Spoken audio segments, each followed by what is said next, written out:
بسم اللہ الرحمن الرحیم۔ السلام علیکم ویورز، اسلامک ایکوس چینل میں خوش آمدید۔ حضرت موسیٰ علیہ السلام اور غریب آدمی، جس کا مفہوم ہے حضرت موسیٰ علیہ السلام کو کلیم اللہ اس لیے کہا جاتا تھا کہ آپ اللہ تبارک تعالیٰ سے کوہ طور پر جا کے باتیں کیا کرتے تھے۔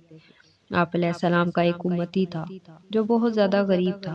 اس کے گھر کئی روز فاقے رہتے تھے۔ ایک مرتبہ اس کی ملاقات حضرت موسیٰ علیہ السلام سے ہوئی۔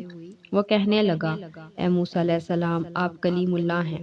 جب اس بار آپ کوہ طور پر اللہ سے ملاقات کو جائیں گے تو آپ میری طرف سے اللہ تعالیٰ کو عرض کریں کہ میری آنے والی زندگی کا سارا رزق مجھے ایک ہی بار میں عطا کر دے تاکہ میں اچھی طرح زندگی گزار سکوں۔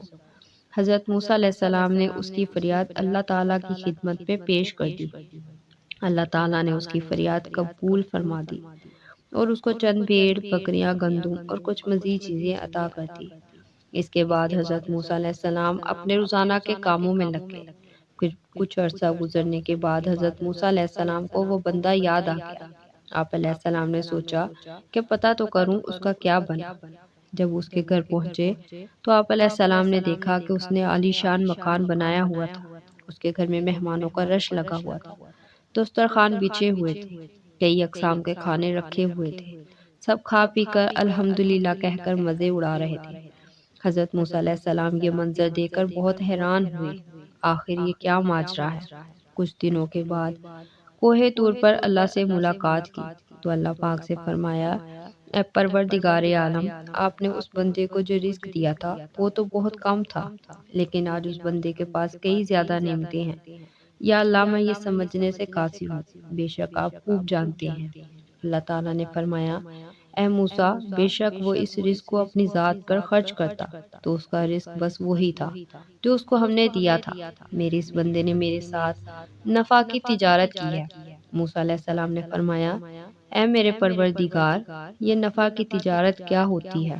اللہ تعالیٰ نے فرمایا، میرے بندے نے مہمانوں کو کھانا کھلانا شروع کیا، میرے راستے میں خرچ کرنے کو اپنا فرض جانا، غریبوں مسکینوں کے لیے دسترخوان بچھا دیے، اور میرا جو دستور ہے، جو میری راہ میں 1 روپیہ خرچ کرتا ہے میں اس کو 10 گنا زیادہ دیتا ہوں، کیونکہ مجھ سے تجارت میں اس کو نفع زیادہ ہوگا، اس لیے اس کے پاس مال و دولت بے تحاشا ہو گیا۔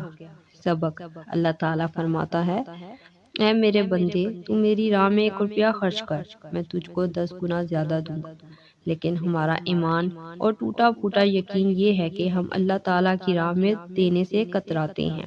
جب کوئی سوالی ہم سے سوال کرتا ہے تو ہم اپنی جیب میں نوٹوں کی بجائے سکے تلاش کرتے ہیں۔ اللہ تعالیٰ ہمیں ان باتوں کو سمجھنے کی توفیق عطا فرمائے، آمین یا رب العالمین۔ اگر آپ کو یہ ویڈیو اچھی لگے تو لائک، شیئر اور سبسکرائب کیجیے گا۔ جزاک اللہ۔